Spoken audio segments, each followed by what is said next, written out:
Welcome everyone to tonight's community forum on housing. We're here to discuss our renewal for our housing production plan. Thank you for coming out on an ugly night tonight, but this is important information to share with you. Emily's going to give us a presentation, but before we start, I wanted to introduce our committee. We've been working on this since the spring.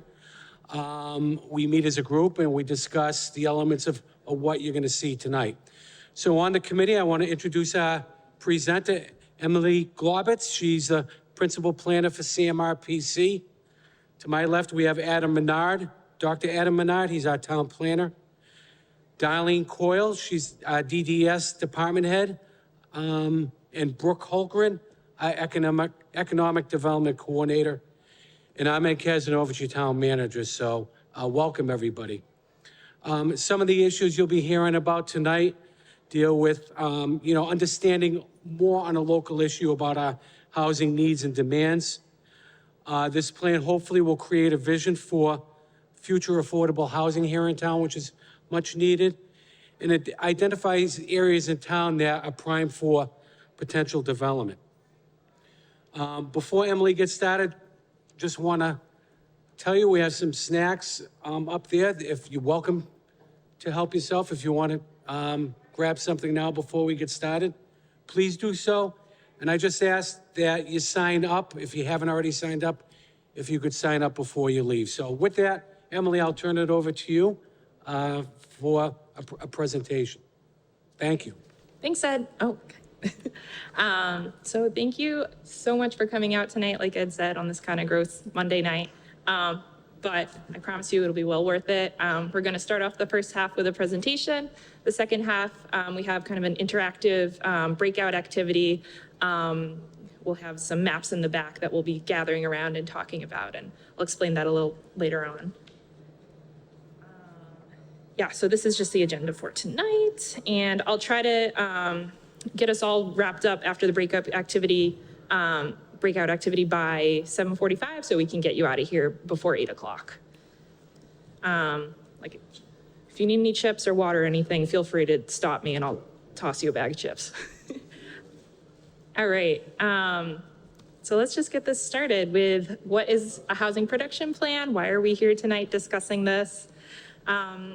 So a housing production plan is a 5-year plan that has to be approved by the state. It helps create a vision for the future of housing in a community by examining the local housing need and demand, constraints to development and opportunities for new housing, and it has a set of recommendations for the town to pursue. So it's, like I said, it's a 5-year plan. So the town of Auburn has one in place right now. It was passed in 2017. So when that expires, we want to have a plan in place just ready to go for the next 5 years, guiding housing production, for the coming 5 years. So the 3 major components of a housing production plan, we've got the comprehensive housing needs assessment. So basically that's all of the demographic and housing data, projections for the future. We'll dig deeper into development constraints, limitations, the capacity for the town's growth, and the plan to mitigate development constraints. The second part of this is the affordable housing goals. So this is both a set of numerical production goals and an assessment of the types of housing that are needed. The third part of the plan is the implementation strategies.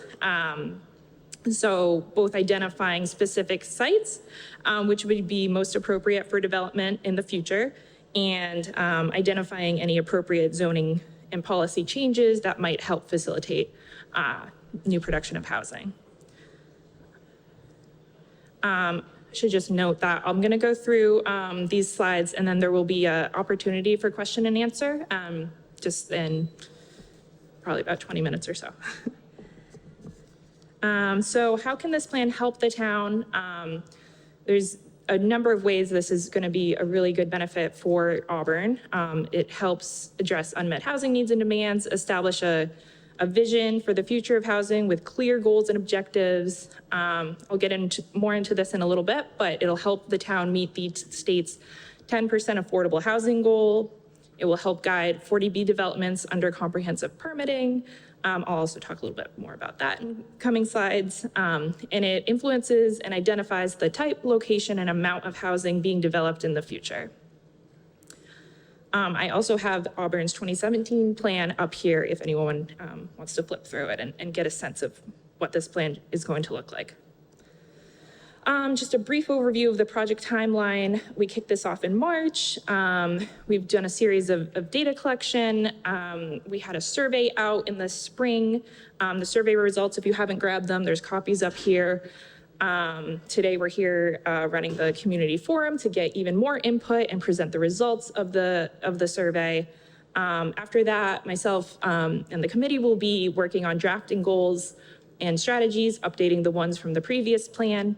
I should mention that all of these committee meetings are open to the public. They're posted on the town's website. So if you ever feel like kind of checking in and just getting a sense of what we're talking about, you're more than welcome to. They're on Zoom.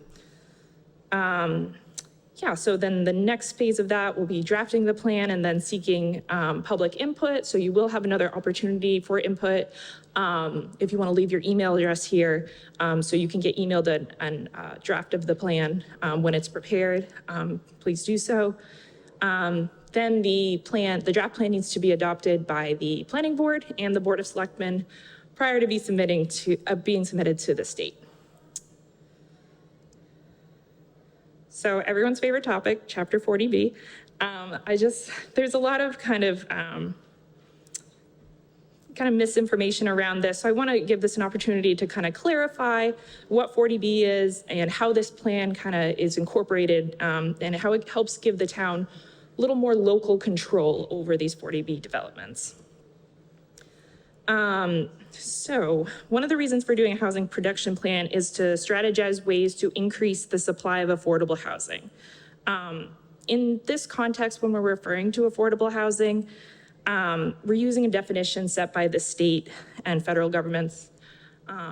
There's always naturally occurring affordable housing, but in this sense, we're talking about housing that is deed restricted to households earning 80% or less of the area median income. So I'll talk a little bit more about what that means in the next slide. But essentially affordable housing, it's not referring to the design of the housing, the type, the method of how it's constructed. It's just to the cost of housing to the consumer. So yeah, it's important to note that the calculations of the income limits are set by HUD, the federal government, which determines who is eligible for affordable housing. So Chapter 40B provides opportunities for developers to bypass local zoning in towns that don't have 10% of their housing stock deed restricted as affordable. So currently Auburn falls into this. I think it's only about 5% of the town's housing stock is deed restricted as affordable. So it's units that are only available to households earning 80% or less of the area median income. So just a little background on, I want to say like the threat kind of that 40B poses, but it's for towns that haven't met this 10% threshold, it offers opportunities to developers to bypass local zoning regulations and build more densely in any area of town. So if a developer comes along and includes long-term affordability restrictions to at least a quarter of the units that they're proposing, they can bypass and build, for example, in a single family area that's only zoned for single family housing, they can build multifamily housing. So it doesn't waive other permitting requirements and building requirements, things like, it's just the zoning, just to be clear. So they still have to comply with any Wetlands Protection Act requirements and wastewater disposal, things like that.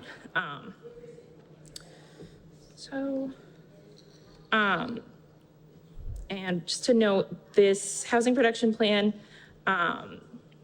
is a powerful tool because once it's in place, if the town builds 0.5% of its housing stock as affordable over the course of 1 year, it can then deny comprehensive permits. Or if it was to build 1% of its existing housing stock as affordable units over 2 years, it can also deny, it can deny comprehensive permits for the next 2 years. So that's also an important aspect of why we're doing this plan, allowing the town to have more control.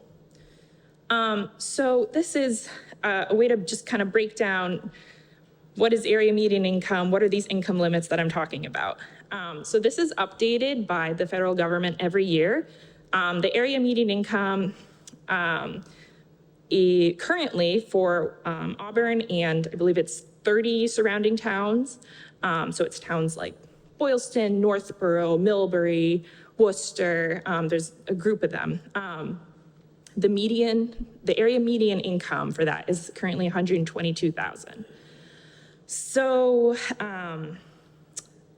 so HUD uses a formula that sets income thresholds based on the number of people living in a household. So you can see I have it kind of broken up by the number of people. So for a single person household, currently the income limit for a rental unit to qualify for an affordable housing rental unit would be about 65, almost 66,000 for a single person. For a two-person household, that would be about 75,000. So affordable housing, you can see benefits all areas of the town. People who qualify for this could be teachers, firefighters, retirees that are living on a fixed income, child care providers, like people who are really core parts of the community. So I think that's all I have for that. And just a breakdown of the subsidized housing in Auburn, what the town currently has and what it needs to get to the 10% requirement. So currently, as of the most recent census, which is just released, the full results were just released about a month ago. Auburn has 6,979 year-round housing units. So seasonal units aren't included in this. It's just people who are living in here year-round. That's kind of the basis that we're going to always use the percentage that's going to be based off of. So currently, on the inventory of affordable housing in town, there are 366 units. So out of the 6,979, that's 5.24%. The town needs to have a total of 698 units. So if the town were to produce, for example, 35 units, affordable units over the course of 1 year, it would be exempt. It would be able to deny those comprehensive permits, 40B developments for a year. So just to give you a sense of how the town compares to its neighbors in terms of your subsidized housing percentages. So just one of your neighbors, Worcester, is at 12.14%. You can see the dashed line going across the chart shows the 10% goal there. But a lot of people are in the same boat here. All right. So just kind of quickly, I just wanted to go over some of the demographics that Auburn currently is at in terms of population and households and housing stock. What you have, just so this can kind of, when we're having our breakout discussions, guide kind of those discussions, because when we're considering certain populations, they might have different housing needs. So this is just good to have in the back of your mind. So currently there are 6,750 total households with a total population of close to 17,000. We have over a quarter of householders are living alone. 15% of all households are elderly single-person households. So single-person households over the age of 65.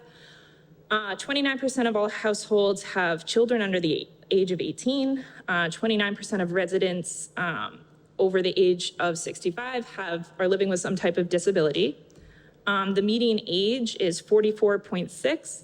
Like many towns, most really towns in central Massachusetts, that has gone up significantly since 2000.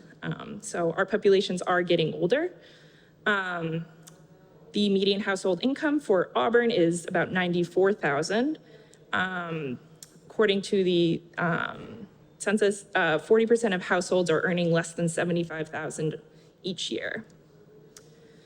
And some housing characteristics, 82% of all occupied housing units are owner occupied, while 18% are renter occupied. When this survey was done, the vacancy rate was about 3.6%. In a healthy market, you want to have between 4 to 6%. So you don't want your vacancy too high, you don't want it to be too low so no one can move in. But you don't want to have empty houses in town. So it's at a pretty healthy vacancy rate, at least when this survey was done. Over 3/4 of homes are single-family detached homes. The median home value, I think this was as of 2021 or 2022, was about $295,000. The median sales price of a single-family home in 2022 was just over $400,000. Well, the median sale price of a condominium in 2022 wasn't that far behind. It's interesting, usually that's more of an affordable option or an option for people to downsize to, but it really isn't that far off from your standard single-family home. So hopefully everyone had a chance to grab a copy of the community survey results. But if you haven't, just let me know. I'm just gonna quickly go over some of the highlights of them. So let's see. So ideally when doing a survey, you're not going to get everyone to respond. I would love it if everyone did, but the best we can aim for is getting a good representation of who's living in town. So we compared the age breakdown of people who took the survey versus the total age brackets of those age 20 or plus in the town. That's probably the typical survey age that people would take the survey. So for most age brackets, yeah, I'm referring to the chart on the left here. For most of the age brackets, there weren't huge discrepancy, but just looking at this, ideally we would have had more responses from people under 30, really under 40, and we were a little bit more overrepresented with people in the age 40 to 60 bracket. So I think that's just to preface these results. So overall, we had 259 residents fill out the survey. 89% were homeowners and 6% who took it are renters. About half of the respondents have lived in town for more than 20 years. 44% live in a single person or a 2-person household. So getting to the good stuff. According to the survey results, there are a few options that ask people to describe their most desired housing types if they were to be developed in the future, and the populations they think are most in need of more diverse, more increased housing options. So the most desired housing types really kind of reflected what is already here, which is fine. Small market rate homes geared towards first-time homebuyers, small market rate homes geared towards seniors, medium-sized single-family homes, small to medium-sized single-level homes, accessory dwelling units, and cottage housing communities. The top population that was described to be most in need of increased housing options were seniors, followed by families, then first-time homebuyers, then young professionals, then low-income households. Some of the questions on this next slide were thinking about the future, if you want to stay here, if you want to stay in this community, and if you want to remain in your current residence as you're aging. So really a majority of people, they call Auburn home. Like about half said it's very important for them to continue living in Auburn as they age. About a third of respondents plan to live in their current home as they age, and they anticipate they'll be able to afford their home and associated costs. However, 8% said they're not going to be able to remain in their current home as they age because they won't be able to afford their home and associated costs. Then we wanted to dig a little deeper and see why people would want to move if that was an option. So the top one was looking for an area that has a lower cost of living. The second option was maintaining your current home will be too expensive. Number 3 was looking for a different home size that meets your needs. Number 4, wanting to live in a different climate. I don't think Auburn can do very much about that despite global warming, but number 5 was maintaining your current home will be too physically challenging.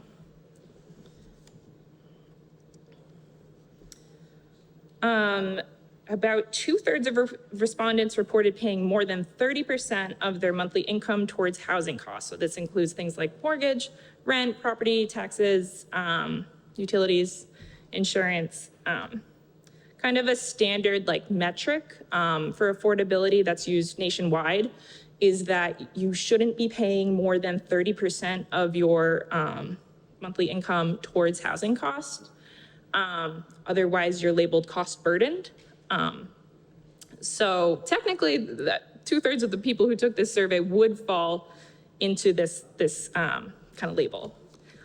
28% of respondents said that affording their home is a challenge. So we've got a quarter of the people who took this survey are having a difficult time paying for housing costs, maybe having to sacrifice other necessities like food or healthcare, education to pay for housing. 30% of respondents would qualify for affordable housing based on their household income and number of people per household. It was just a quick calculation I did based on what people responded with the income that they gave when they took the survey and the number of people in their household that they did. So just other themes that came up in the survey results that aren't directly related, but pretty tangentially related to housing and affordability and cost of living were traffic, safety and noise issues, town services and school enrollment, town infrastructure, including roads and sidewalks, the rising cost of living, including there were many comments about taxes, and of course the preservation of wildlife habitats, open space and wetlands. So, given all of these challenges that I've described, what options exist for fulfilling Auburn's housing needs? So there's a few different things the town steps the town can take to move forward to both meet that 10% affordable housing threshold that I described earlier, but also provide housing that meets the needs of current and future residents. So Auburn can choose to work with developers on what is called friendly 40B developments. So the developer would still be bypassing local zoning. However, it's a less hostile situation, and the developer could seek public input on aspects of construction. The town can encourage more residential development types with modest density, such as townhouses, cluster developments, smaller scale apartments or condominiums in suitable areas of town, which will add both much needed homes, but also not completely alter the small town character of Auburn. So you might have heard this term, we use it a lot in like the planning world. It's called missing middle housing. So it's not the single family home on like a kind of medium or large lot, and it's not 100 units of apartments. It's something in the middle where you look at it and you're not like, oh, that's huge. That doesn't fit in here. That sticks out like a sore thumb. But it's fitting more, families and more, housing opportunities. The town can concentrate new housing development or pursue adaptive reuse of existing buildings in already developed areas of town. So if there's an unused municipal building or a church that could be redeveloped into housing, or a vacant lot that's just been sitting there, that would ideally be where new housing would go. As we all know, housing is not cheap, so, and reliable sources of funding are required. So pursuing ways where the town can set aside funds specifically for housing initiatives can be incredibly helpful. So there's a few opportunities for this. There's what is called an Affordable Housing Trust Fund, in which it's not a tax. It's mostly for donations or things like that are just set aside out of the general municipal budget for anything that might come up in terms of like a housing initiative. Or there's always the Community Preservation Act, which funds can be used both for housing, but also for historical preservation and open space preservation. The town can also amend zoning to allow greater diversity in housing options. So certain types of housing development that are more suitable for affordable housing might be more restricted. So taking a look at the zoning to see if there's ways that could allow more multifamily housing or greater density, or maybe just less restrictive parking or setback requirements that can be prohibitive to developers, but little changes like that can make development of affordable housing or multifamily housing a little bit easier. Speaking of zoning, I just wanted to give you a sense of what can currently be created in town. So not all of these housing options can be created everywhere, but all of these, at least somewhere on the map of the town, somewhere in town can be created. So Auburn's actually been pretty progressive with its zoning changes. I work with Auburn and 39 other towns, and it's made a lot of changes in the recent years. I'm sure our committee could speak to them to allow more diverse options. All right, any questions?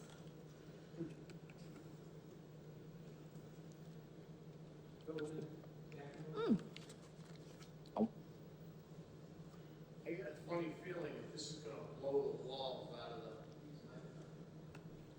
the Danny Lodge's. Danny Lodge, I'm a town meeting member for precinct 4, and I got a funny feeling that this is gonna blow the walls right out of this town. I mean, everything I've heard you speak right now is taxes, taxes, taxes, taxes, because now we're gonna need more schools. We're gonna need more emergency personnel. I still think that we should have took the Mary D. School and the JB School, and we should have did them over. Maybe we could have got away with it for 35 million to do the 2 schools over, but we sold them for 50 million, and now the town's schools are already blowing out the walls. We have construction trailers that they've been using for classrooms for almost 20 years. And you're talking, I looked at some of the pictures up there, if I counted it right, one of them was a 6-story building. That's for the activity. I haven't explained the activity yet. This is gonna be the city of Auburn, not the town of Auburn. This is crazy, and I don't even want to bring up Perry Place because I could go on till 10 o'clock tonight about that one. Yeah, so I would just say that what we're doing here today is to create a plan that gives the town more local control over what is going to be built. At the end of the day, because you're under the 10% threshold, under 40B, developers can still come in and they can build, and the town can't do much about it. So creating this plan is saying, okay, we're going to gradually work towards our 10% mark. So I'll explain the activity also in a little bit. That's just, it's just a brainstorming activity. I'm not coming here asking, hey, what should we do? I'm gonna go talk to a developer tomorrow and tell them to build a huge apartment complex. This is just kind of theoretical, just to get people together to talk about this, to envision, okay, what would we like to see in the future? If you wanna put only single family housing in the future, that's fine. I just want to hear that from you. So this is just an opportunity to get public feedback. So I definitely appreciate you coming today and sharing that. You'll have to forgive me, I'm torn between 2 meetings Okay, wow, wearing a lot of hats. Yeah, go ahead. Can you pass the microphone?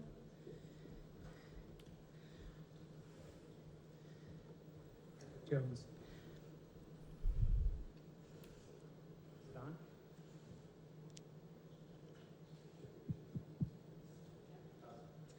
Patrick Jones. Oh, I'm there we go. Cool. There we go. Yeah. Patrick Jones, I'm a homeowner in Precinct 2. A couple of questions, and sort of along the lines with the point this gentleman made. The 35 units for Safe Harbor, Yeah. as compared to the 366 units being at 5.24%. I'm thinking that that means that as long as we're moving at a pace that we're building and we don't jump to 366 in a year, it gives us the opportunity to stay within Safe Harbor, but yet continue to grow at a doable pace. Correct. Yes, you're right. Then my next question is, had nowhere in here, and I didn't look at the prior plan, just a couple of things before we brainstorm, but has any consideration or feedback been given on mixed use property? Because you can control your zone. It just was never mentioned. And so I would envision that this plan that we're trying to put together over the next 5 years could possibly consider mixed use or an opportunity to offer a complexity or a flexible amount of activity around any particular given set of units.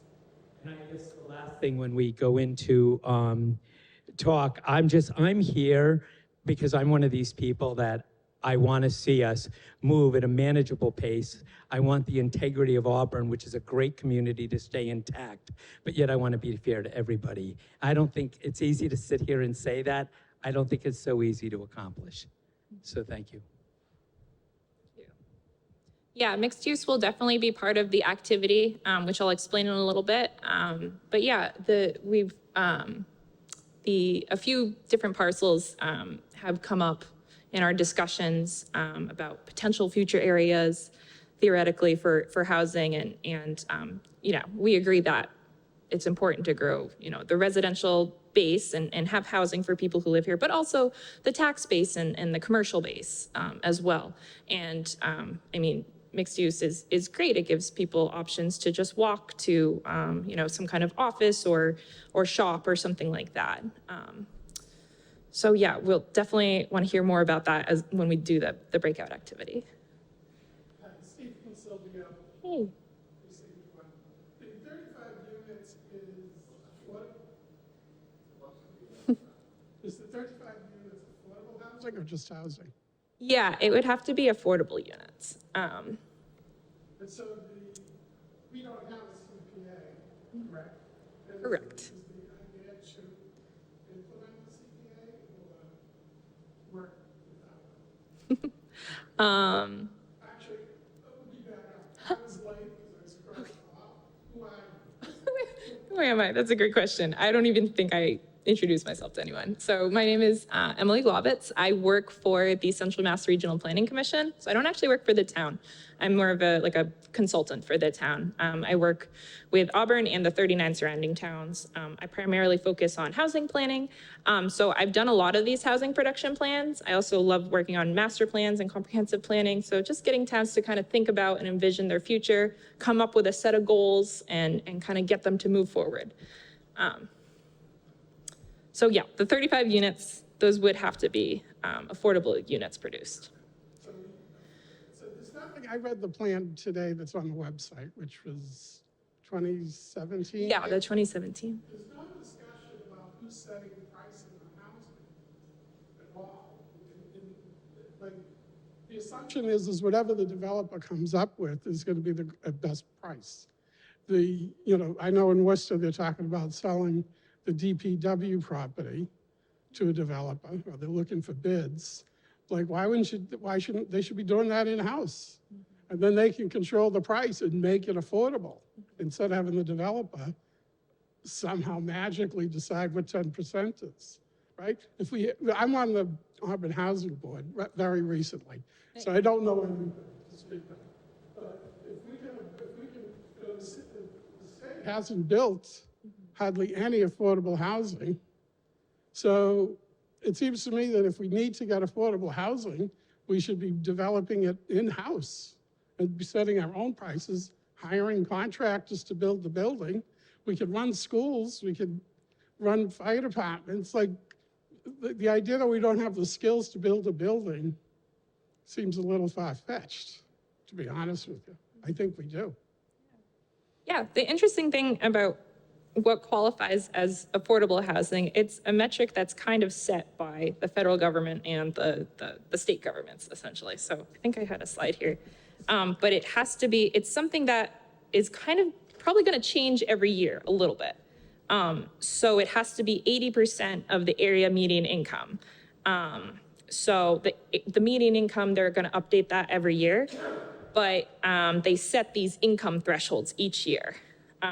So for it to kind of count on that subsidized housing inventory, which is the state's list of all the affordable units, for it to count, it has to comply kind of with these metrics that are set by HUD.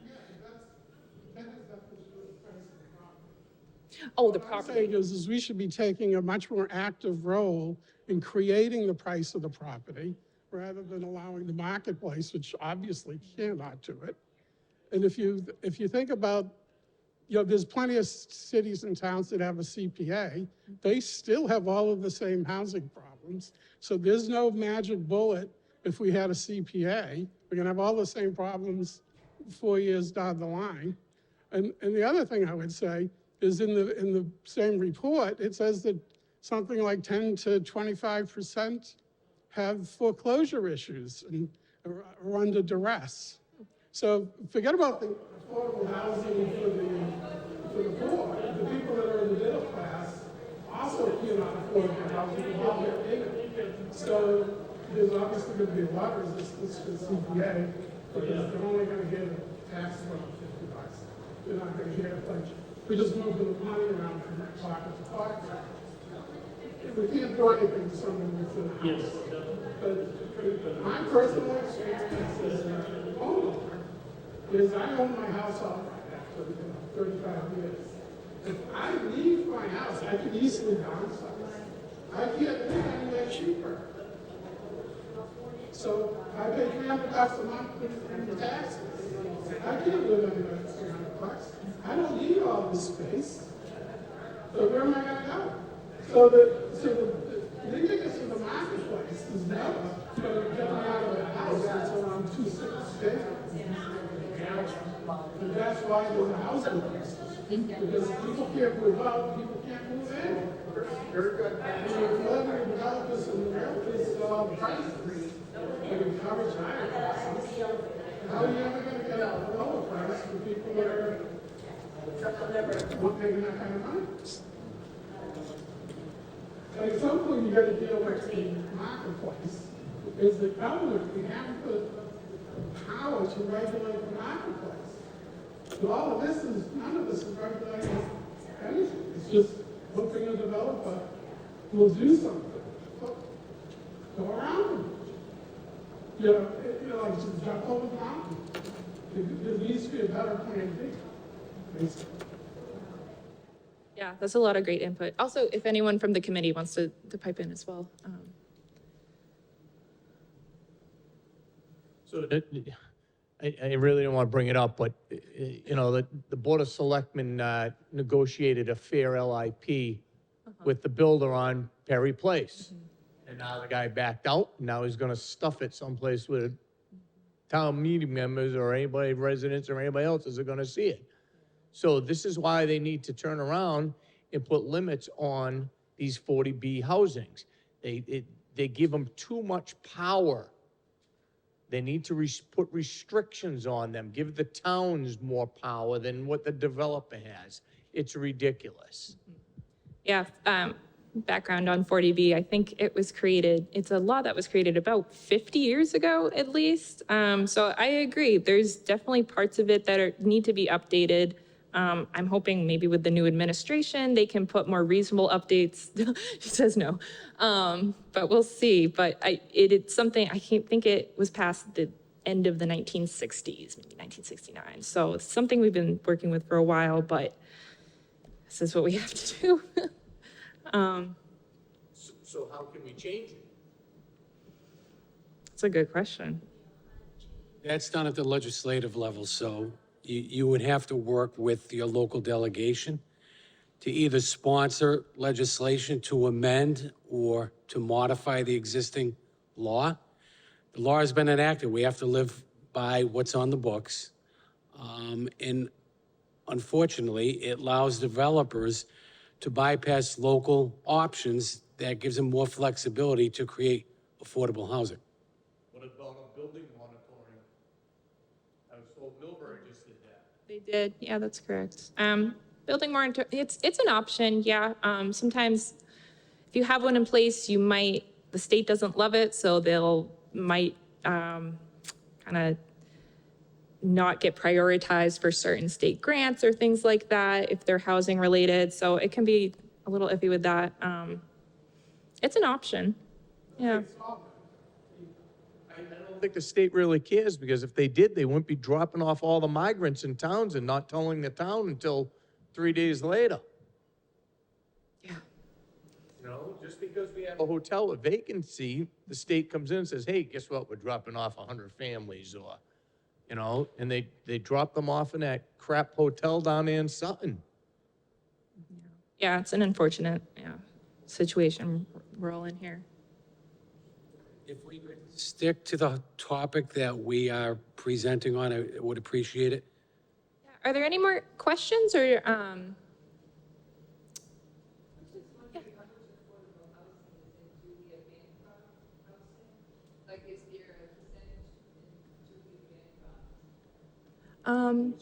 what is the percentage of, how much affordable housing is the? Is that a percentage rate? If you go over, you can't live there? Or is it all affordable housing that Julia Bancroft residents? Oh, Julia No, they're all counted towards affordable housing.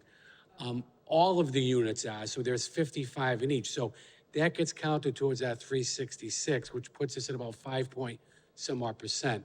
But the affordable units there, is it 10%? 25%? I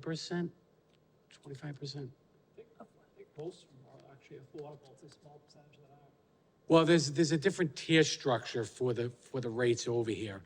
I don't know what percentage is considered affordable.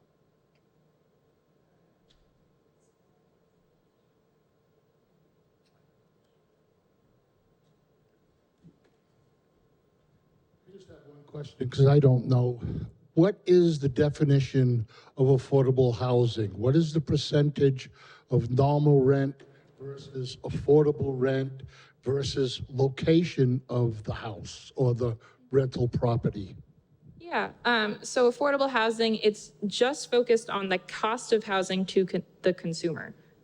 So it's not about the structure of the building or where it's built. That isn't factored in when we're talking about affordable housing, at least in this context, when we're developing this plan. It can be both rental or for sale units. It's always going to be 80% or less of the area median income. So the area median income, it's the median income for a group of communities. The federal government kind of sets these groups and has their formula for how they kind of construct this. So it's basically, it can never go over an income limit of 80% of the area median income. So if you see here, and it's also, sorry, it's a terrible definition, but there's a lot of elements that go into it. So it's also based on the number of people living in a household. So it's going to be different if you're a single person versus if you're in a 3-person household. So if your income is less currently, as of this year, 2023, if your income is less than $65,550, you can qualify for affordable housing. If you're over that income limit and you're just a single person living alone, you're not going to qualify. So it's something that it's going to change each year because median incomes are changing, people get paid more or less. So it's going to be a little flexible each year, but basically it can't go over these income limits. I also have, do you have the presentation notes too? Maybe a little bit easier to read. Oh, okay. You got it. And for sale units, they also put caps on how much income you can have and assets and things like that, and how much you can resell the property for. But typically when affordable housing is built now, it's mostly rental units. So that's just what I was focusing on today.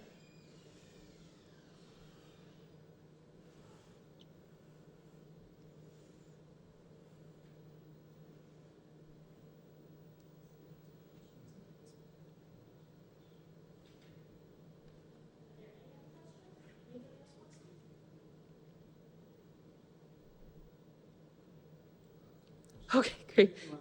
Great. So we're gonna do like a little breakout activity. Get to here. So feel free to get up and stretch and use the bathroom and anything, but then we'll get back and break out into 2 groups. So we've got tables at the back. So each table has a large map of the town, and there are red circles around what myself and the committee have designated as study areas. So it's land that potentially could be locations for future housing. Along with that map, there are a set, I printed out different, I'll call them stickers, but you're gonna have to stick them on yourselves, of options of different housing types. So I want you to talk amongst the groups and decide which housing option would be the best fit for each of the study areas. So the study areas, they might, there might also be areas that the committee has not circled. If you know of anyone that maybe is selling a parcel and interested in doing residential development, you can feel free to circle that area and talk with the committee about potential areas that aren't circled, but this is just a starting point for the discussions. Just a few quick notes. Even if there's a circle in a zone, the zoning can be changed, basically. So if an area is not currently zoned for a certain type of land use, certain type of housing, don't let that restrict your conversations and what you would potentially like to see there in the future, because that is something that can be changed. So just a quick, this few slides about what the housing types are, these little cutouts. So we've got accessory dwelling units, cottage housing communities, which are kind of like a group of clustered single-family homes, but they're a little bit smaller. They're generally between 800 and 1,200 square feet, and they're clustered around like an open space area or like a garden, something like that. We have duplexes, small-scale apartments, which are only like 2 to 6 rental units, small-scale condominiums, which kind of same size, but are ownership units, large-scale apartments or condos. So this could be one large structure with apartments or condos in them, or kind of small to medium-scale structures that have numerous units in each of them. Usually there's common areas as well, like a pool or something like that. Small scale mixed use. So this is usually just, the first floor is occupied by commercial shops, things like that. And above it, 1 or 2 or 3 floors above are residential units. Then we have large scale mixed use. So that's more at the bigger scale, like a block or neighborhood scale. It's walkable. It offers residents more chances to live, work, and shop. In this picture, I included, I think this from some city, but it's apartments, there's townhouses, there's shops, there's open space. And then we have adaptive reuse, which is unused or underutilized structures that could be converted into residential units. So this could be vacant stores in a shopping mall, or a church that's been sitting vacant and could be repurposed into, 3 or 4 units of housing. Senior housing, which can kind of come in all shapes and sizes, from individual rooms and apartments, shared quarters, and have varying personal and medical care services. Townhouses, which are small to medium sized, they're attached, and yeah, side by side. They could be rental or ownership units. Okay, so those are all the housing types.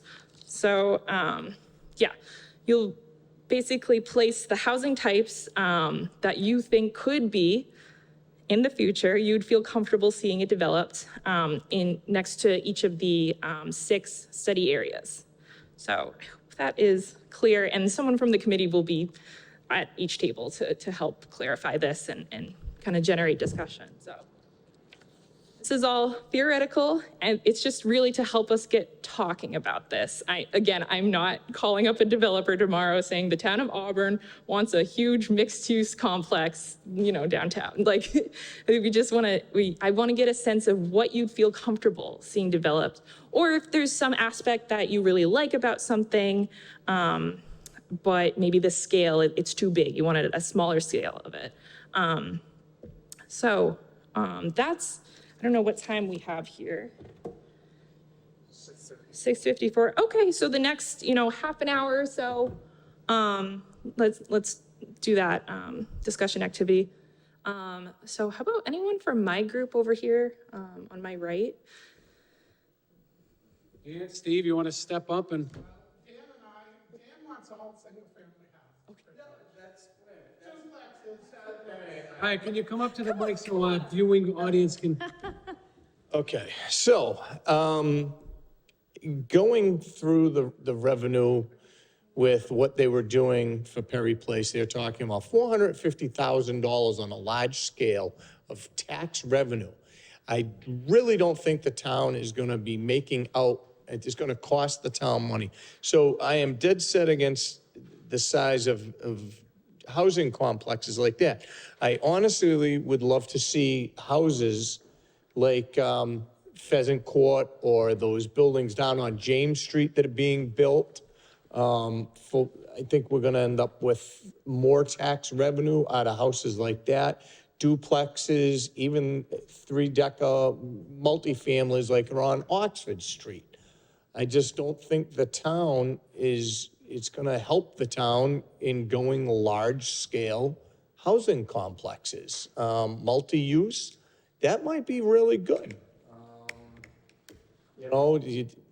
If they ever decide to get rid of Shaw's or something like that, you could do a what was it, Shrewsbury did. The supermarket on the bottom with housing on top, Starbucks in the basement there, get down, get a coffee, go back upstairs. Hopefully they don't go in their pajamas. Stuff like that. I really don't think the town is ready for large-scale buildings. I'm all for everything. Just the tax revenue, I don't think is going to be there on large-scale buildings. Thank you for your feedback. Steve, are you of the same opinion, or it seems as though you had a? I'm less worried about taxes and more worried about people having housing and people can afford the housing. And I think we can get around the aesthetics fairly easily. But the bigger question to me is, if you put it in the hands of the developer, it's never going to be affordable. So the town should be taking the lead on the development and not outsourcing it. Because I think there's just no way around it. If we can build a building and we can educate the kids every day, we can have emergencies and services there in 4 minutes, I think we can build a building that people are going to live in for the next 15 years. I think we're just selling ourselves short. I also think we should look at, just looking at the finances of the town and, how much money gets shipped out of the town for insurance and mortgages and figure out how to keep that money in town so that we can use it for our purposes. Sorry. There's lots of financial instruments in the world, and we're always the servant as opposed to the driver. And if we drive this, we can drive the development, we can drive the finances, and stop shipping money to, New York. Because that's really where money all goes. If you look at the pension plans, the insurance money, like most of the budget is going to financial services. So we work, people pay taxes, give it to the town ships it out. Half of the paycheck is going to mortgages. If 20% of the people are in danger of foreclosure that are not in the affordable housing, like there's a tremendous amount of financial stress just running throughout the whole system. And inflation just makes it worse. The Fed raises the rate. They just, what did it, you said it was 25 million, it added to the public safety building. Like, that's crazy numbers. So as far as building goes, we only have so much land. You can build up or you can build wide, but it's still, the affordability issue is about the numbers and the finances. That was from Ed's number. That because the Feds, pumped the interest rate up, 1.5. It increased. I think due to the current economics, I think the original cost of the public safety facility, when it was proposed to be a joint facility, was 39 million, not including land acquisition of about 6 to 7 million. Because of the increase in interest rates, because of the increase in building costs, due to supply and demand,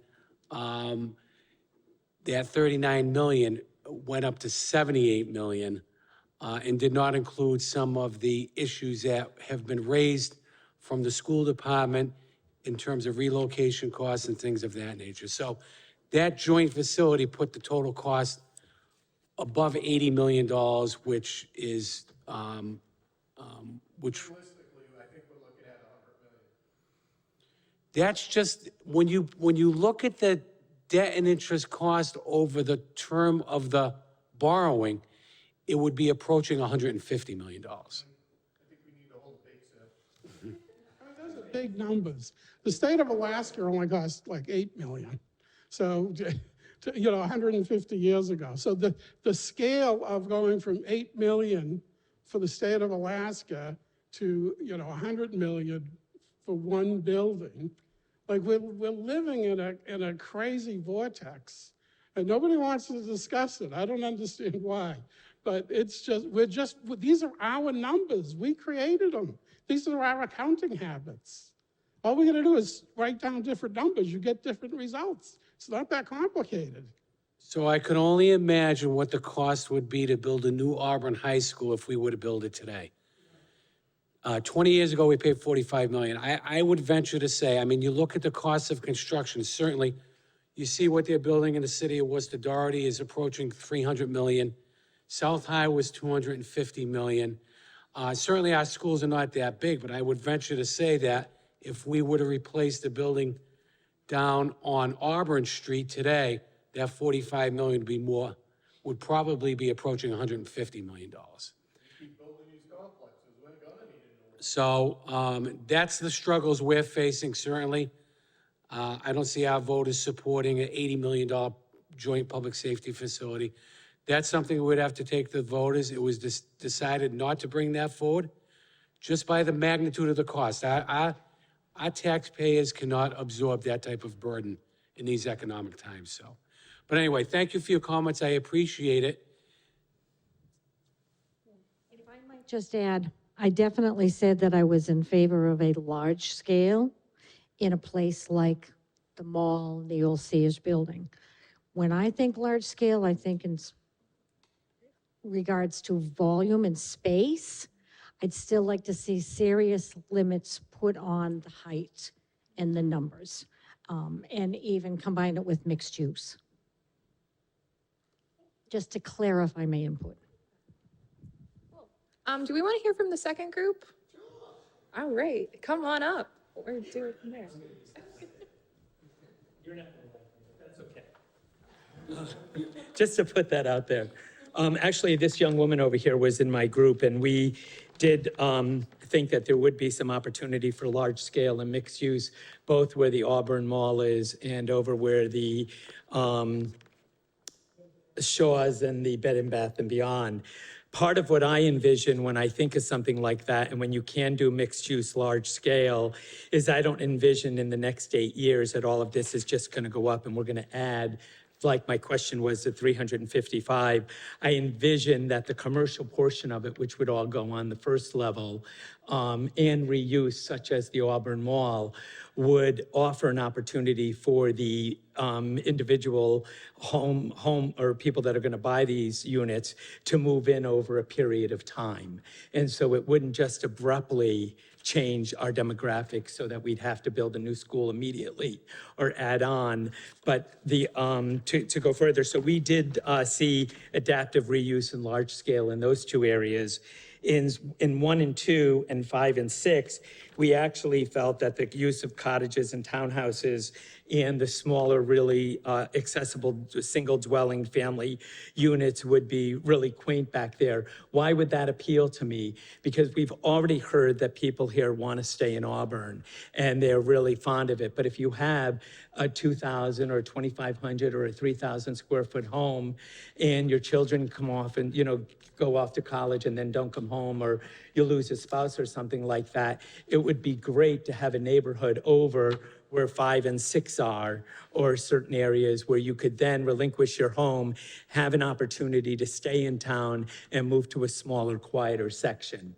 So we saw sections 1 and 2 and 5 and 6 as more cottage home community, and maybe for some people living in a single home, if they even have the slightest ADA requirement or issue with their health, if there were to be assorted townhouses or split duplexes, that would be great, because it can afford people that are moving on their own the opportunity to have someone close by in case of an emergency.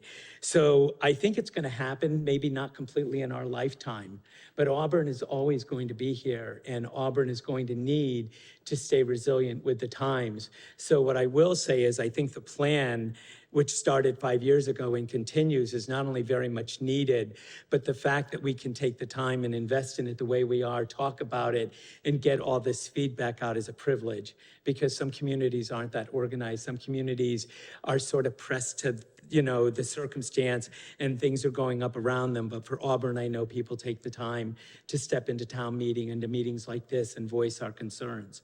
So the concerns from group 2 are just what I think, not only what this young woman said about height restrictions and so forth. I would caution the town on moving too quickly.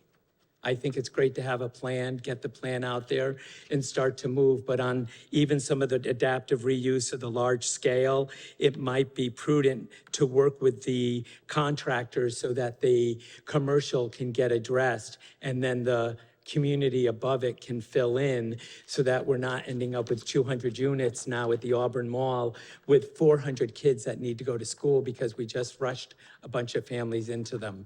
Because not only is the fire and police going to have to adapt to all of this change, but so is the rest of the community.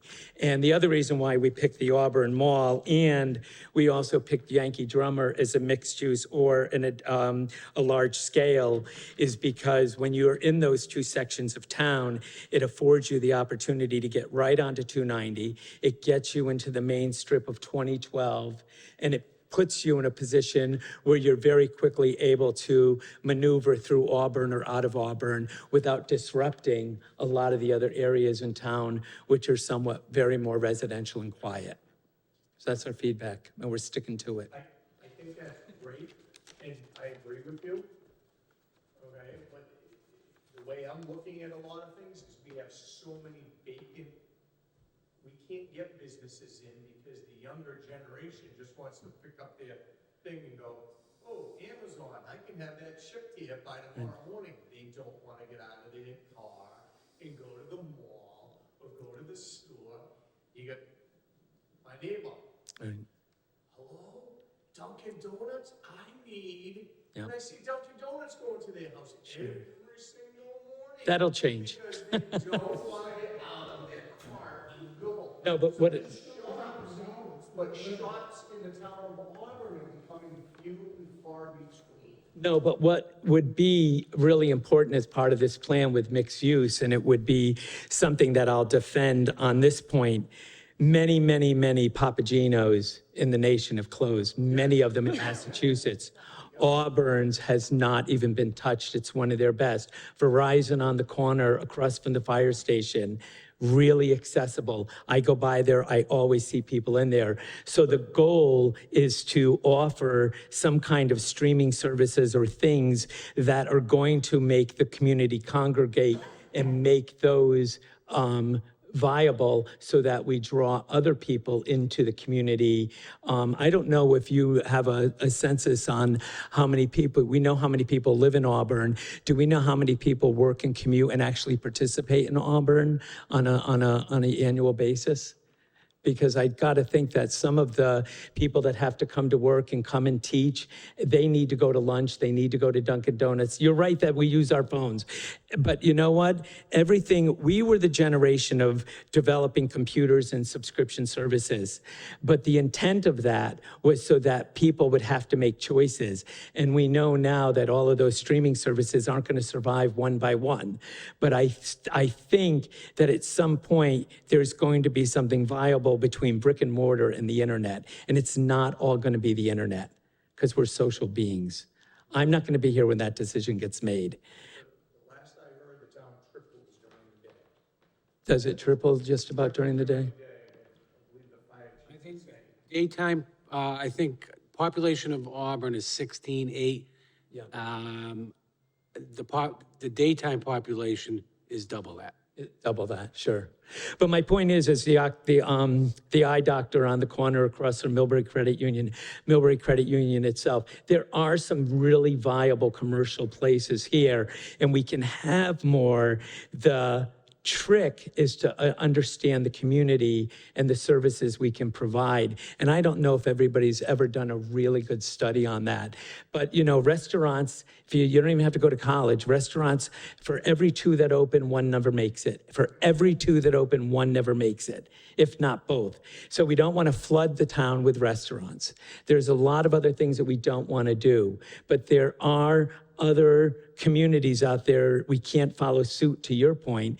You know, we can't just open up a strip mall, because part of our conversation this evening is possibly to have to replace some of these strip malls with either adaptive reuse or large scale. But some of those shops are important, and it's part of the job of this. I think, even though we're talking about residential and families, I think we'd be prudent enough to think, what are some of the demands that are going to be, you know, they're going to demand as new tenants that maybe may help us fill the commercial part. Just a thought. And when are you retiring? I thought you replaced me.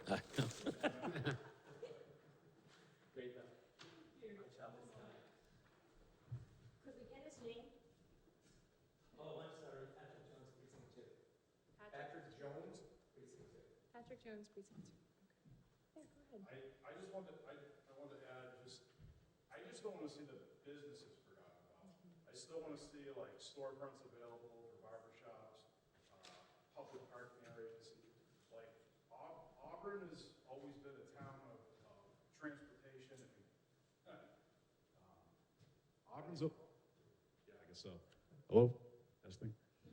Auburn has always been a town of transportation and commerce.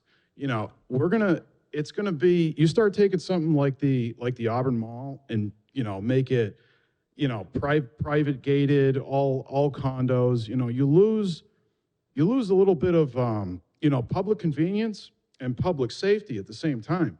You know, none of us like to see people texting, you know, going through traffic, seeing people text on a phone.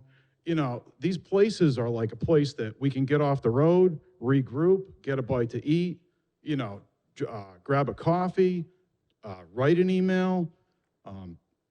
I'd say we just got to be really careful, you know, making everything private housing. That fixes one problem, but it takes away from what Auburn, the root of what Auburn is. And yeah. Yeah, it's, I'm sure there's more I could add to it, but So, like I had told my group, when I grew up, and I've been in town 55 years, when I grew up, I used to ride my horse to the Auburn Mall, hide up at the dumpster behind Friendly's, do my shopping, and then ride my horse home. I wouldn't even attempt to ride my horse in these streets today because nobody's paying attention. It's a raceway. Everybody's in a rush. It's like, it's crazy. And I wouldn't even know how to change that.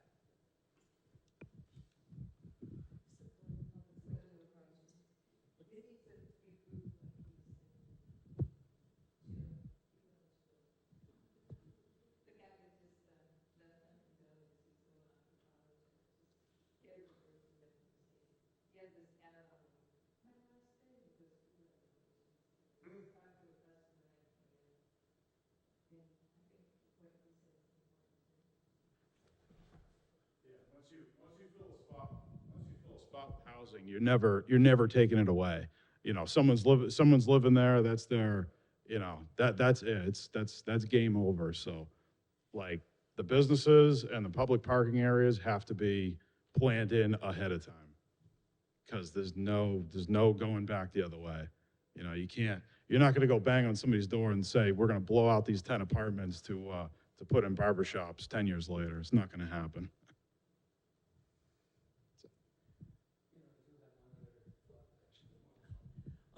We have a single tax rate here in Auburn, don't we? No. It is split. It is split. Split tax rate. It is split. Okay, that answers my question. So, you know, if anything, you know, adding to the commercial and having a split rate will help and offset, you know, citizens, you know, depending on, you know, there's always been this general sense that commercial. True, but at the same time, residents are here to pay taxes off their income. Businesses are generating income. So they're in a much better position to pay a little bit more if it allows the person who's still a resident to continue to live here. You don't want it to be even, but you don't want a large disparity either. Sure.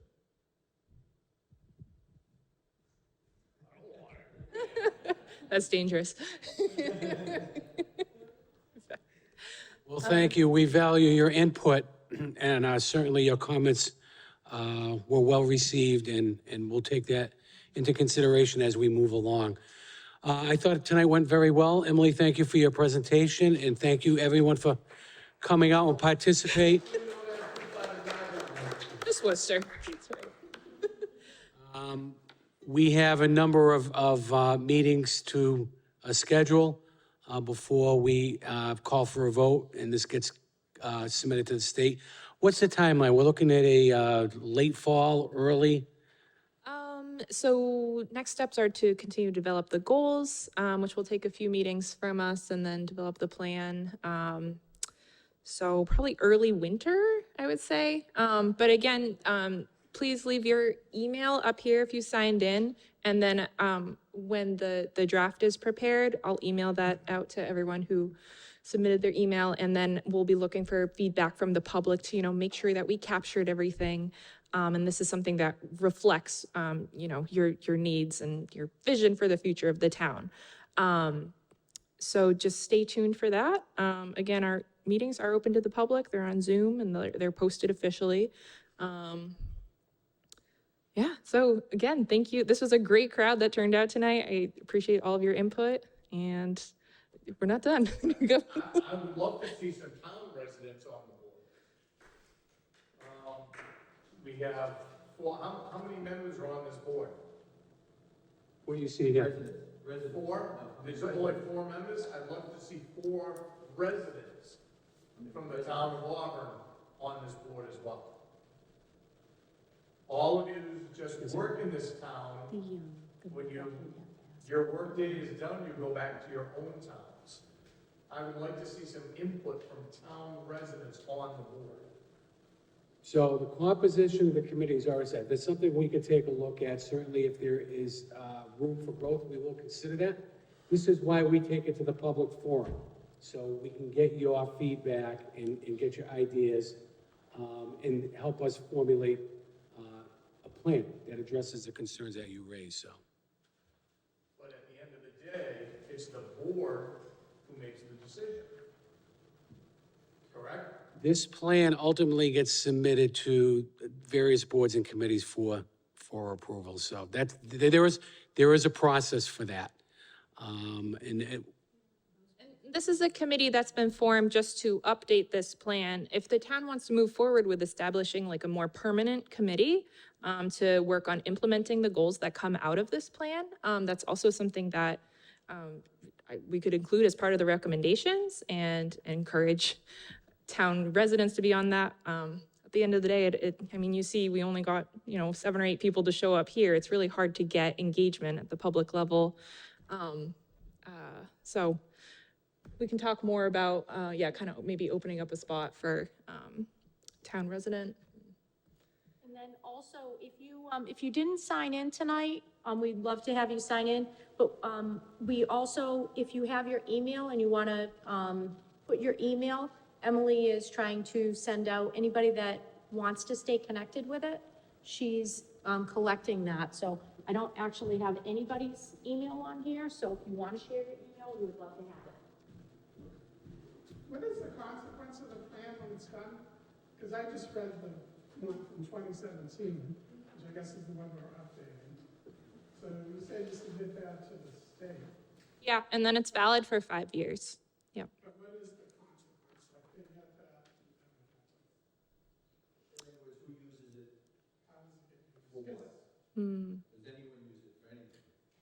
Well, ideally, there would be some kind of implementation committee. I mean, you were saying you're on the housing trust, correct?